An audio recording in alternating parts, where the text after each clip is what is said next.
The game in hand is over. You have a 5-point cushion over Manchester City. What have you said to your players in the dressing room? That I'm really happy. I'm really happy with the way we played to win this game that we had in hand, obviously, because it makes a big difference, and that we have to continue the same way. We had some difficulties in the first 20-25 minutes against a side that is extremely well organized, but I think overall we deserve to win the game again. Let's talk through the goals. First of all, that beauty from Bukayo Saka, but just the combinations throughout the night. Absolutely. I think we scored some really good goals. We could have scored so many more. At that period, we needed a magic moment, and we produced that with Alex creating that goal. I think the timing of the goals was crucial in the game, and the second half, especially bringing Thomas in because Georgie wasn't feeling good today. He had some sickness, but he wanted to play, and the sauce made a difference as well in the game. That brings your goal difference down to just 6 behind Manchester City as well. How crucial is that? And were you on the edge of your nerves, rather, for the offside ruling? Yes, but it's what it is. Obviously, we want to score as many as possible. We know the importance that this can have against any opponent, so we need to improve that as well.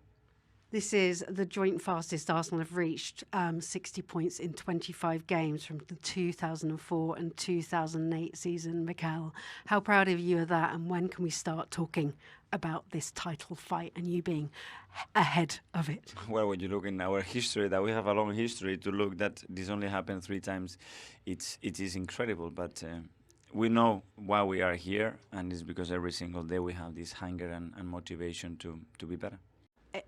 You were performing so well, getting your ideas across so well. Team were talking to one another, and then in the first half, that brutal 5 minutes.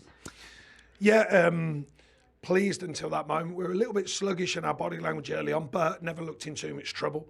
Kept them to minimal sort of openings or minimal quality openings, and worked well on the counter. And with a bit more detail, could have got in front. And then what they do really, a fast pass into the box when we just get our yardages wrong, only by 2 or 3 yards, but that's what Arsenal do.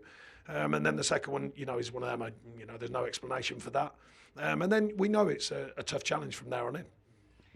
What did you say to them at half-time, and what do you do now? You've not had a lot of time to get your ideas over, but how concerning is that second half and the capitulation? Well, it's not as concerning in the sense that you're playing a top side. They are top of the league for a reason.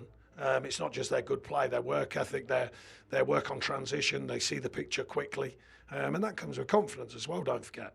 There's a lot of work being done here because not so long ago they were under big questions, this group, and now they're top of the league. So we've got a journey we're on. It started pretty well, but this is a reality check. I've been mentioning the Big Brother cameras are probably going to turn off at some point. Well, they certainly did tonight. So therefore we've got to learn from that experience and get ready to move on because the next one comes around quickly. The second goal, it was tight, but we believe it was onside. Yeah, I haven't seen it back, but in the end, it's irrelevant. Now, how do you pick your team up? It's a big occasion against Nottingham Forest, but if there's ever a time to come.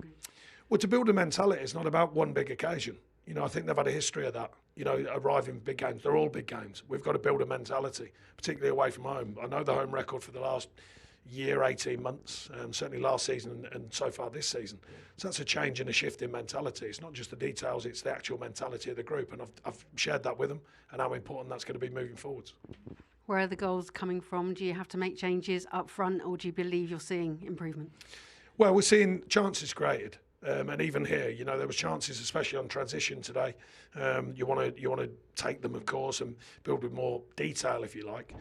But that's a sign, and particularly last game at home against Villa, high level of crosses, high level of moments in the box, high level of chances. So we've got to continue to recreate that. Harder at places like this, we all know that, but we've got to make sure we believe in what we're doing, and that's the next step, to continually believe in it. Not just home, where our fans have been amazing, but also taking it on the road with us. You've frequently taken the fight to the champions-elect. Where do you see this Arsenal team now in this title race? Because so many just say Manchester City will hit them when the European season gets into the deep depths. As you can imagine, it's the least of my concerns. Everyone else can decide that for themselves.